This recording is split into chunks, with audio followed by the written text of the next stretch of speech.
Ladies and gentlemen, friends, enemies, haters, lovers. That didn't go as planned. Hello friends, I'm excited to finally be making a book haul video. I've been wanting to make one like this forever, but I told myself, I was like, you know what, I'm gonna wait till I have a legendary book haul. And that's defined as having 40 or more books in it. 40 or more books in it. You know, I'm gonna be honest, I want to get to a point in like my booktube career where people just send me books to review for free. That'd be fantastic and wondrous, but you know, I'm cool with going to thrift stores and getting them for the time being. I'm gonna get like right to the chase and just like leap into it. I don't watch that many book hauls, so I apologize if this seems like weird. I'm gonna start with the super common stuff because like I'm trying to collect like a bunch of like classic YA series, kind of mainstream hits from the past, and so I found the entire Percy Jackson series for like, I probably paid like $3 for all of this because every paperback was 50 cents. So it was kind of I paid $2.50 for all of these, and I also found 3 out of the 5 Heroes of Olympus books. This is one of my favorite series like ever. And I'm a huge fan of Rick Riordan, so it's great to find all of those, and I probably spent like $7 on all of them. Next up is The Scorched Trials, the second book in the Maze Runner. Is it the second? Oh, is it the second or the third? I don't remember. I have Catching Fire, and I found both Hunger Games and Mockingjay. Mockingjay's hardcover, Hunger Games soft cover paperback, and both of those were 50 cents as well. I'm telling you, I got most of these at the library book sale that they were having as like an annual thing, and some of the stuff they have was like crazy, but we'll get into that later. Well, Divergent, Veronica Roth, I've read it like 6 times, but it never hurts to have it on your shelves, right? I'm gonna convince myself of that. If you watch the Anthropocene reviewed video, you'll know that I'm a pretty big fan of John Green, and I purchased the 2 books of his that I did not have. Both of them are collaborations. The first one is Will Grayson by John Green and David Levithan. I hope I'm pronouncing that right. The second one is Let It Snow by John Green, Maureen Johnson, and Lawrence oh man, I cannot pronounce the third one either. I'm an aspiring writer. I probably should know how to pronounce these things. Well, The Catcher in the Rye, I haven't ever read it before, and it's kind of been on my things to look out for list in the back of my brain every time I go to bookstores. So I was excited to finally pick it up.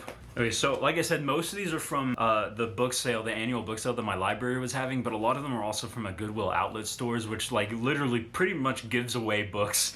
And most people don't go there because they think it's like secondhand, or it's like books that nobody's heard of, or the Twilight Saga constantly.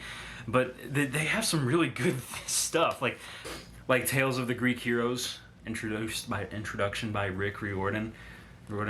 Always down to learn more about Greek mythology, always down to read more about Greek heroes, as evidenced by this immense Percy Jackson collection that I bought today. I'm gonna be totally honest with you, sometimes at least like 75% of the time actually, I totally judge a book by its cover. If it looks cool and it's cheap, I pick it up, I put it in. It's gotta be worth reading, right? Read a few pages, but most of the time it's by its cover, and I'm not ashamed to admit that. I'm not. I used to shy away from that, but a good cover is a good cover, and this is one of those. It's kind of like abstract and minimalist in a good way. I just like the way it looks. Lights, Camera, Disaster by Aaron Dion. I forgot to add on the popular books that I've gotten that I picked up. The Girl with the Dragon Tattoo. It's kind of a thrift store staple. I feel like every thrift store that you go to that has books has probably like 6 or 7 copies of The Girl with the Dragon Tattoo. From a Buick by Stephen King. It's kind of rare that I come across a Stephen King book in a thrift store that I don't have, because he's my favorite author, and I just get absorbed in his stories. The Lion, the Witch, and the Wardrobe. Never read the Chronicles of Narnia. I've seen the movies, but you know that old saying about books and movies. I'm sorry, I've been horrible so far at saying the title as well as the author's name.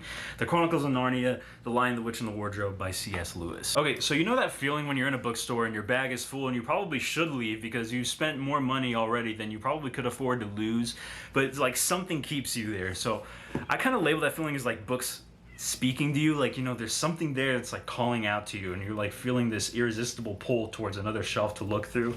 These are the books that did that to me today at all of the stores and all the sales that I went to. So just advance warning. I'll like rapid fire this off. So first we have At Risk by Stella Rimington.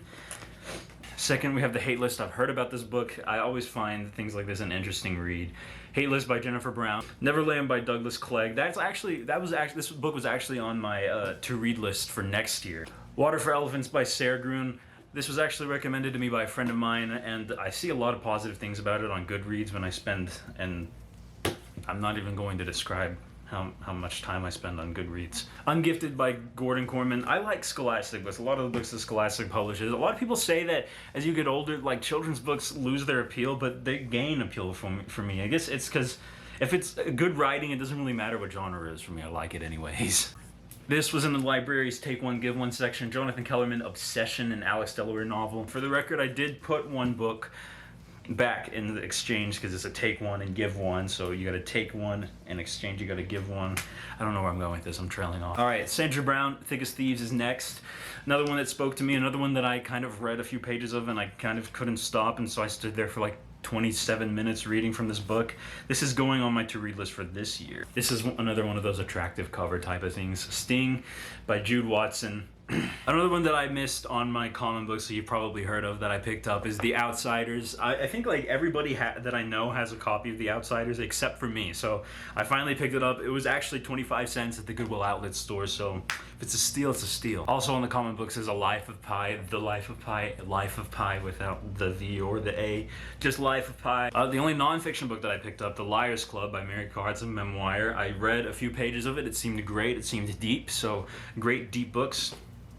It's kind of like I'm like a magnet for that. All right, next is an author that I really want to get into that I've heard a lot of great things about. I've heard a lot of great things about a lot of books that I've gotten here, and if I've said that a lot, I apologize. But Harlan Cobin, picked up 2 of his books. Behind me in the bottom shelf right there are like a lot more of his books that I haven't read there that I really want to. I've heard that he's really great, and so I saw these and I was like, yeah, I'm gonna pick these up. It says that I got it at Walmart right here for $7.98, but I actually got it at Goodwill for $1. You know the deal. The Kite Runner. I've read this one before. It's very deep, very sad, it's very serious.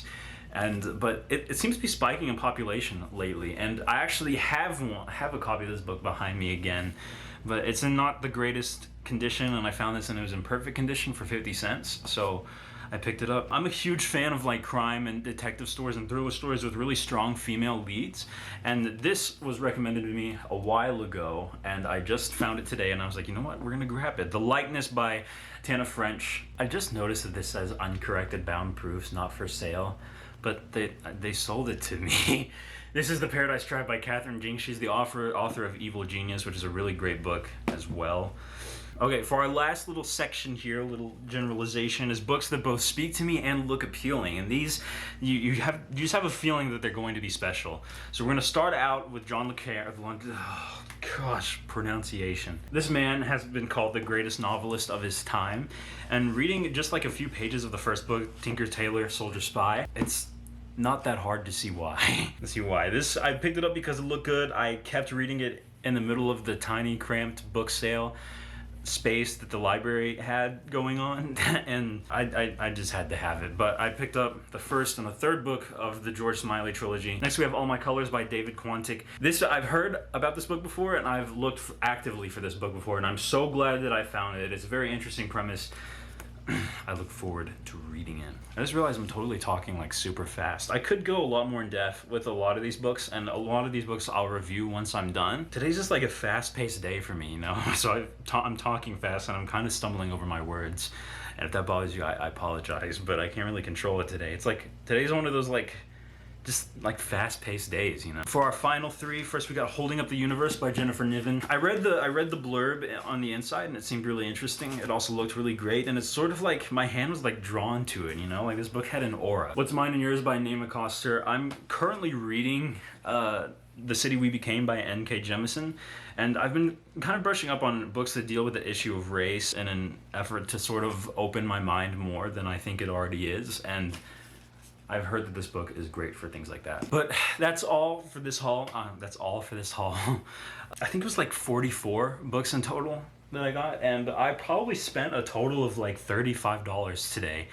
If you know where to look for books can be insanely cheap as long as you don't mind that they're not in like absolute perfect condition, but most of these are in nearly perfect condition. I mean, this one, it has a little bit of, like, it kind of has a little bit of wear and tear at the edges, but for the most part, you can't really tell. And I got it for $1 when it normally would have been like 15, 16, sometimes for some of these like $25, $26. But I got 44 books for the price that you would buy like 2 or 3 at Barnes & Noble or Books A Million or places like that. Support your small independent bookstores. A lot of them desperately need it, and a lot of them you can make someone's day by buying books from them. 44 books, it'll probably take me like 3.5 months to read 44 books. I'm on almost 90 for this year in total, but I didn't really read seriously until about March of this year, and I didn't really take reading as serious as I should have. But I hope you enjoyed this book haul. I hope I gave you some solid recommendations by showing you what I've got. I could go a lot more in depth, and I will when eventually I review